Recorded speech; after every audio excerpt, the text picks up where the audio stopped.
Hi friends, welcome to TechTake Studio. Today's session is Azure Data Factory.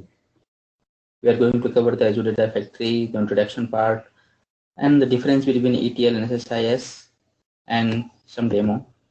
These are the agendas. What is Azure Data Factory, ETL versus ADF, and the live demo. So what is Azure Data Factory? Basically, Azure Data Factory is Azure's cloud ETL service for data integrations and data transformations.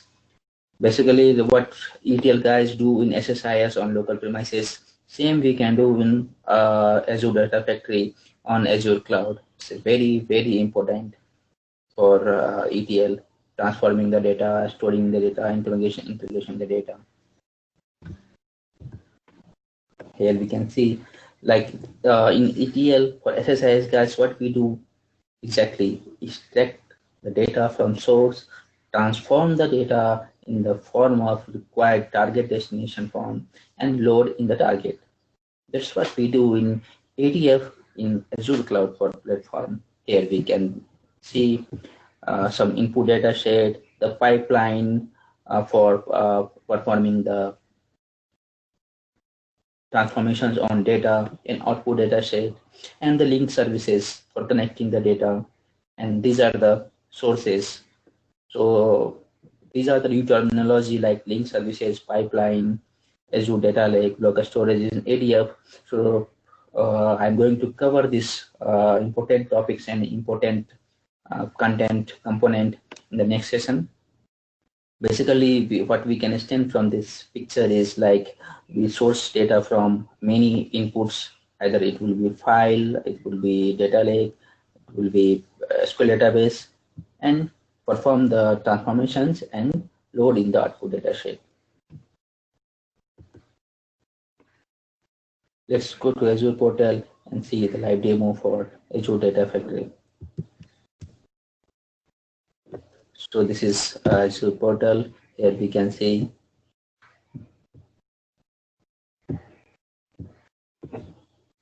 I have logged in it. So basically, Azure Data Factory, either you can search here,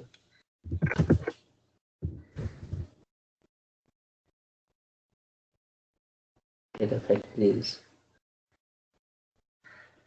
So you can add your first data factory, or go to home, create a resource group, and basically to start for any task you need to create a resource group, and then you can search by data factory. You can create data factory. Here you can also see a symbol data factory, and create here. You can put some data factory name, some details, and this way you can start creating the new data factory first. So this was just the introduction part for data factory, and next session I am going to cover the important topics related to data factory before they start to actual creating the data factory. Thank you guys.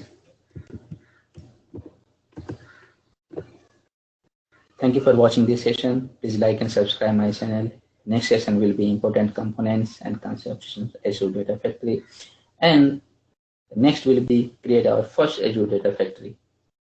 Okay, thank you.